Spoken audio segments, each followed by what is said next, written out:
Hello ice cream friends, it's Chris with Slices Concession.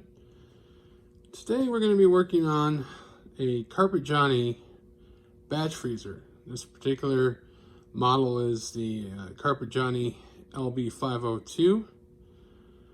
It's similar to a model that a customer of ours has that they're going to need to do some maintenance on.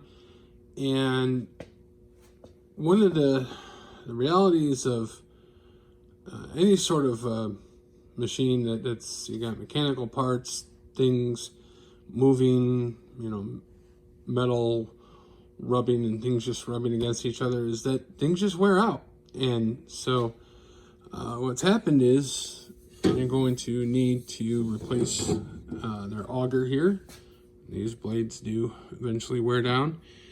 And back here on this bolt, it's actually seats into this area back here, that hole you can see in the back of that barrel. And what has happened is it's just worn out, and it just doesn't sit in there very well anymore. It's kind of loose. And so when you put this beater in here, it should be tight in there, and what they're experiencing is that is just not the case. So we're going to walk through the process of changing that coupler out inside the machine, and we'll get into that part here in just a moment. So first of all, what we're going to do is talk about the tools needed to accomplish this task. You're going to need a screwdriver, and I'm going to recommend that you get an Allen key or Allen wrench or hex key in socket form. That's going to go onto a 3/8 drive ratchet, well, actually a breaker bar in this case. These you can get online or at most places that sell tools. And then you're going to need a breaker bar like this. On this particular, it's a 3/8 drive. That's pretty common. I would recommend purchasing it in that size because it's a very common size to use. Lots of sockets work with that. You're probably going to want a beefier breaker bar than this one right here. Probably one twice as long, so you get some good torque, and I'll show you why here in just a moment. But these are probably going to come in a set. The set you need is metric, because you need it's an 8mm size on this Allen key or hex key or Allen wrench, whatever you want to call it. But again, it needs to be in socket form in order to accomplish this, because if you use just the normal like L-shaped Allen wrench, you're going to have a very difficult time. So get this one with the breaker bar. Again, more robust breaker bar is going to work the best in this case. Then you're going to need a 13mm wrench and a 16mm wrench. I'm going to recommend that you get sort of like a gear wrench or some sort of ratcheting wrench. It's going to make the process go a lot faster. But again, you can get a set of metric wrenches for pretty cheap that don't ratchet. It's just going to take you longer to accomplish this, and it's just going to be a little more of a headache, but you can still get the job done. Do yourself a favor, get ratcheting wrenches if you can, or if you already have them. So we'll move on here and take a look inside the machine here. And what we're talking about is this part right here, and then there's this flywheel here, and where that Allen key is going to come into play here is on the back of that flywheel. If I can get this snapped on here.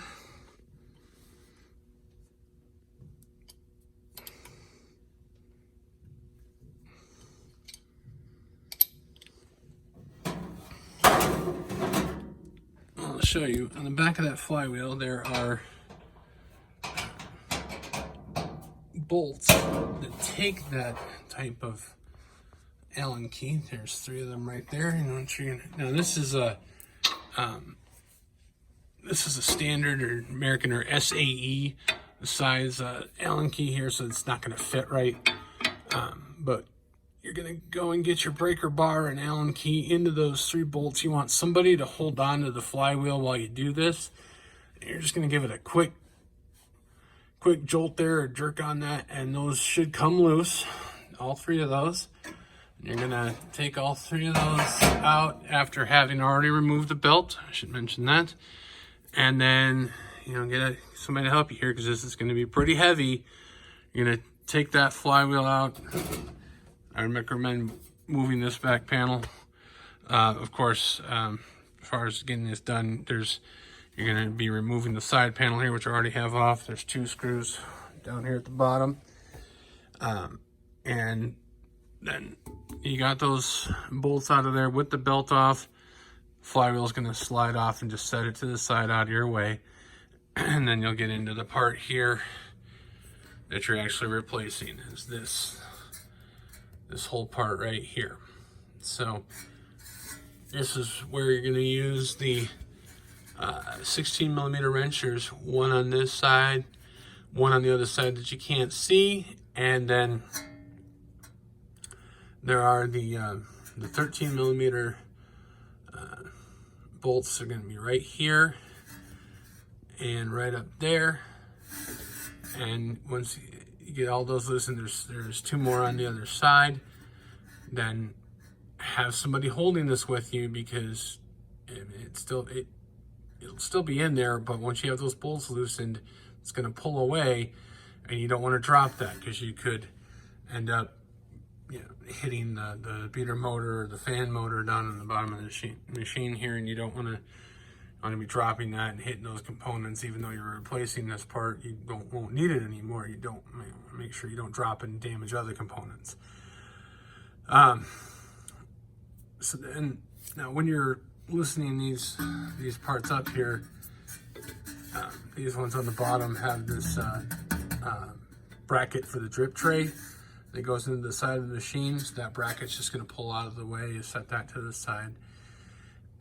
And then once all those 6 bolts, the 16mm here and here, and the 13mm here, or there, and a 16mm there and on the other side, and the 13mm here, and then the other 2 on the other side. Once those are all out, that whole assembly is going to pull away from the barrel, and then installation is just reverse of removal. One thing to keep in mind here is when you're putting things back together is that there may be slight differences in alignment, and you may need to leave those bolts a little loose and kind of have somebody help you move this around, and there's not going to be much. You're talking very slight adjustments left or right or up and down, but just make sure that beater is seated in that coupler well, and that you don't feel any resistance. I mean, sometimes you do have to spin it to get it to engage with that coupling, but it shouldn't be hard to get it in and take it out. I mean, it's going to be harder than it is right now because it's a brand new coupler. But it should not be difficult to get that in and out. So one other thing to mention is that there are some screws up here. I was told by the Carpigiani representative to not, and I'm talking about these screws right here that you can see past my finger there. Do not do anything with those. Apparently those have something to do with alignment, from what I can tell. All he told me was that those are not necessary to be removed. So as I'm looking at them, they appear to have an effect on the alignment of this here to keep it from going up too far. So do not adjust those at all. Just this here, the one on the other side, this one here, this one down there, and the 2 on the other side of that, to take that out, and then all those putting back in. And just remember when you're putting these ones back in down here to put this drip tray bracket back in. And once you have all that done, you're going to go ahead and put your flywheel back on, and that again is reverse of installation is reverse removal. There are different positions for that. As you can see, there's 3 bolts in there, but there's appears to be 6 holes. So just make sure you get it lined up in an orientation that the bolts are actually going to go in, and then get all those tightened back down with that breaker bar and Allen key, and then put your belt back on, making sure that it is not too far off of the spindle for the drive motor here, so it isn't past there, and then also that it doesn't go past the last groove toward the front of this here. Yeah, it happens sometimes. Sometimes you actually have to move that flywheel by hand to get that belt to go back in those notches properly. And then if it appears to be shifted left or right on the flywheel, just give that flywheel a few spins by hand, and it'll eventually center itself there. So that's what you need to do to replace this component right here. If you have any other questions about ice cream machines, batch freezers, frozen drink machines, anything in the frozen beverage or frozen dessert world, we can help you out. You can contact us at www.slicesconcession.com. Thanks, and have a great day.